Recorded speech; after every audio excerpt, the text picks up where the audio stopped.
tama man o mali, mas mabuting tumahimik na lang at unawain.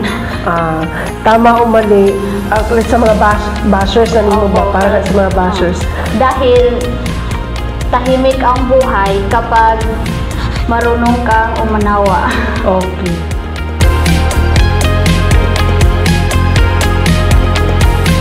Maayong adlaw kabatan-unan sa lungsod Saglan. Ang akong kauban karon si Ma'am Jocelyn Albarin, SK Chairperson sa Barangay E. Aligado, Glan, Sarangani Province, ug siya ang atong makauban sa atong Love JL's Conversations. Ma'am, maayong adlaw, welcome to the program. Maayong adlaw po.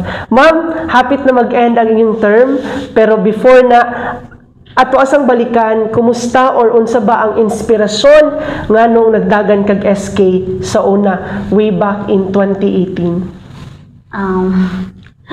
Ako lang masulti no tong kuan.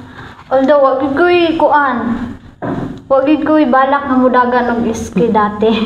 Kay wag ko kabalo kung unsa po na kay di man wa man gud ko galaag-laag sa mua, bisan pag gani sa mong barangay captain wag ko kaila. Una-una kay katong panghitabo manggod nga nung naka-file mi og COC nya pag uli na mo human mag immersion naara ko dira ra mi nagkasugat sa kong uyuan sa kuan surang nya nibalik na pud ko rin na ako sa kuan motor nga akong gisakyan nya sakay na pud ko sa kong uyuan kay mag-file daw mi anang COC unya ako pug ko pabalo unsa day na siya ni kuyog-kuyog ra ko way rason.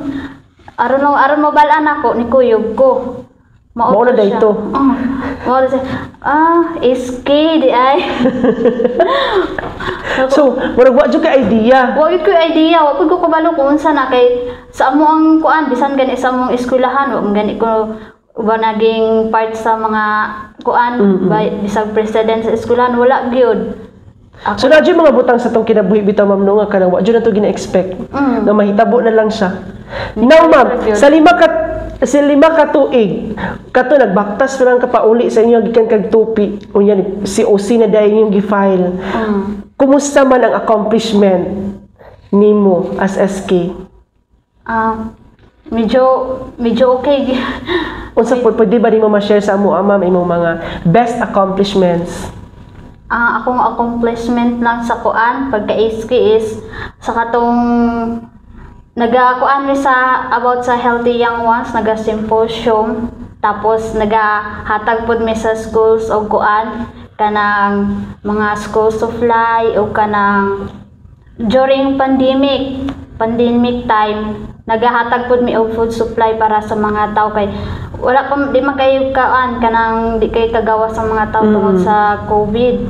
Mao to nagahatag mi sila suporta og kuan food supply para sila. So thank you kay Ma'am No. And of course aside ana na pud may mga sports activities, mga psychosocial activities. Now, dira sa imuhang pag-implement ana nga mga programa ma'am, unsa pod ang imuhang mga kalisod ginaagian? Dili pud lalim. Kay akong mga SK member, murag gisulo lang gud nako tanan. Kay akong mga SK member wala man pud sila sa barangay, naapod sila kuan mga trabaho. Mao to mga struggle lagi di basta-basta. Kisay gatabang sa imuha ma'am kung wala imong mga SK kagawan? Before akong kuan, mama, akong papa, akong mga igsuon, sila lang akong makaan, mga dali ra kay matawagan, aron matabang sa mua sa kuan. Unsa imong worst experience isip usa ka SK? Ang pinaka-worst gud nga experience nako kay time pa man to ni Ma'am Flong among DLG. Tapos tung nag-elect mi og kuan kay pagdagan ako wala ko yung mga SK member, puro lang SK chairman ana lang. Unya mao to siya pag kuana mo ni nag-eskwela man ko diri sa GIT, unya gingnan ko ni Ma'am Flong nga magbaba mi kay mag-elect mi og kuan SK official, SK member. Mao to. Nya pag kuana mo dira gud banda sa tubig bugnaw mangguro to siya.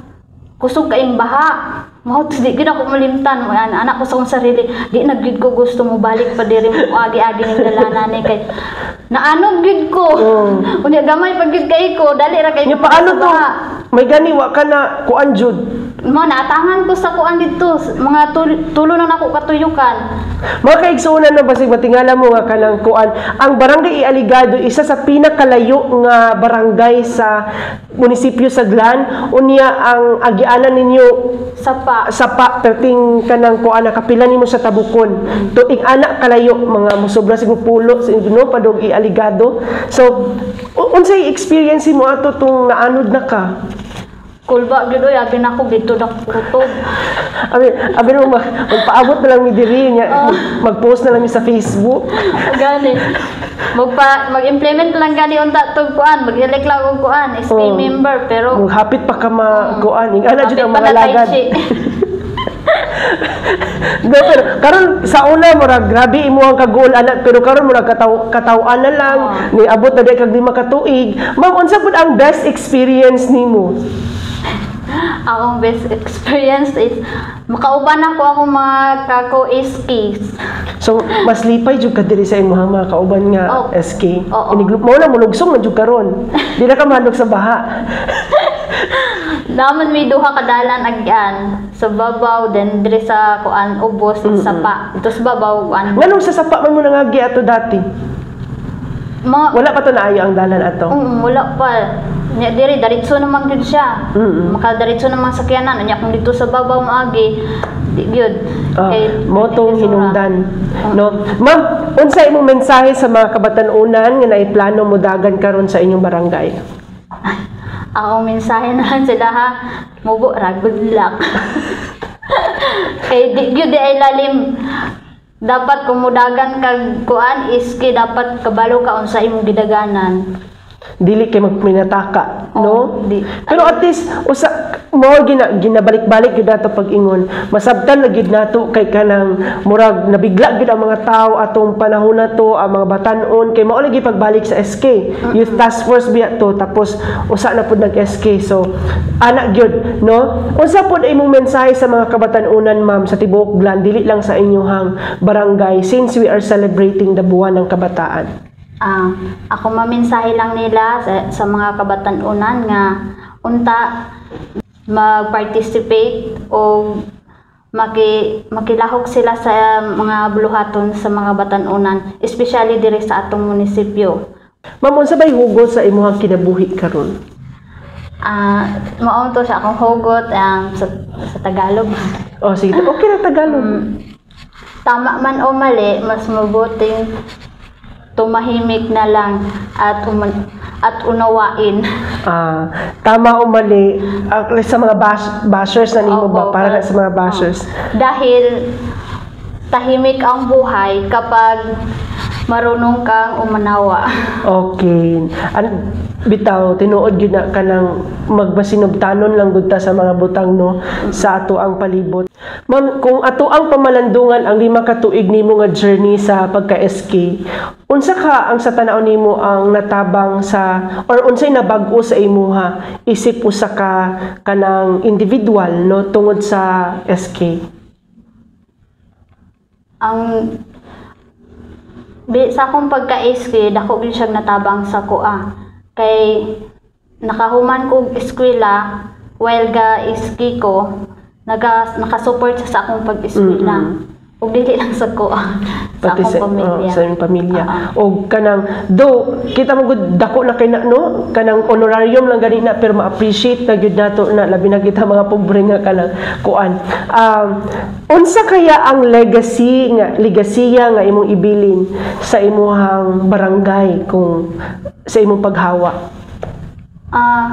Ipadayon lang nila kato akong nasugdan nga about sa symposium good about sa healthy young ones kay while gatubo-tubo ang mga bata na ano man punay bag-o aron itong mga bag-ong kuan mga kabatan-unan makabalo na pud sila kung unsa katong mga lectures about sa HIV o na aron malikaya nila. So mao jud na imong legacy ang kanang health aspects, no, sa imuhang sa mga kabatan-unan sa barangay Aligado. Now, ma'am, before ta mag-end sa atong program, nasa tay Fast Talk with Love JL, magpili lang kag isa sa duha. Kabalon man siguro kaani.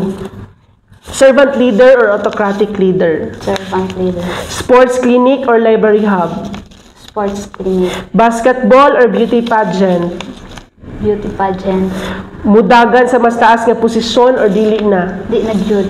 Sure na jud na. Di na jud mo. Unsa may plano nimo ma'am after sa imong pagka-SK karon? Maningpad na lang guro. Graduate na ba ka ma'am no? Oo. Okay, congratulations di ay. Thank you. Fulfilled ba as SK or nagmahay tungod kay nag-SK? Both. Both.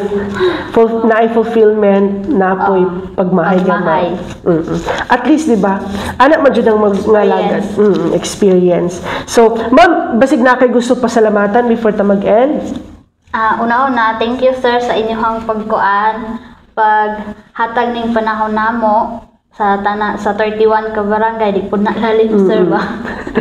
Unya, thank you sa nagpasalamat ko sa akong mga co-worker nga sa among council, especially sa among kapitan, Barangay Captain Erwin Q. Angeles, then sa mga SK member nako ug sa akong mga co-SK, sa mga